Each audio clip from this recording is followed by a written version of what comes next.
রমজানের শুরুতে বেড়ে যাওয়া লেবু, শসা ও বেগুনের দাম কমেনি।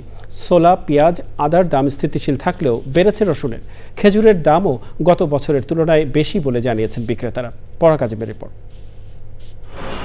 রমজানে নিত্যপণ্যের মধ্যে বেশিরভাগের দাম স্থিতিশীল থাকলেও কিছু বিশেষ পণ্যের দাম বেড়েছে। এর মধ্যে অন্যতম লেবু, শসা ও বেগুন। ইফতারের অনুষঙ্গ হিসেবেই মূলত এগুলোর দাম বেড়েছে।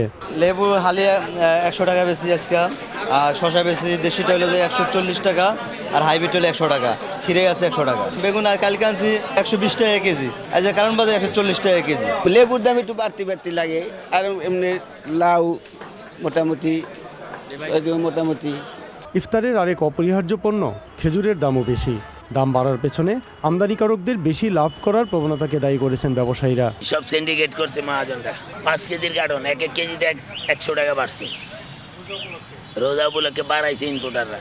বাজারে ব্রয়লার মুরগি 200 টাকা ও সোনালী মুরগি 320 থেকে 340 টাকা কেজি। সোনালিও বাড়ছে, আপনার দেশিও বাড়ছে। কারণটা হইতেছে সম্ভবত আমদানি কম হওয়ার কারণে আপনার আড়ত থেকে এরা বাড়তি হইতেছে। বেড়েছে রসুন ও দেশি মসুর ডালের দাম। রসুনটা আর আপনার দেশি মসুর ডালটা, এই দুটো জিনিসের দাম অতিরিক্ত বেড়েছে। প্রতি কেজিতে 10-15 টাকা। সয়াবিন তেল, ডিম, চিনি সহ অন্য নিত্যপণ্যের দাম স্থিতিশীল রয়েছে। পরাগ আজিম, চ্যানেল আই, ঢাকা।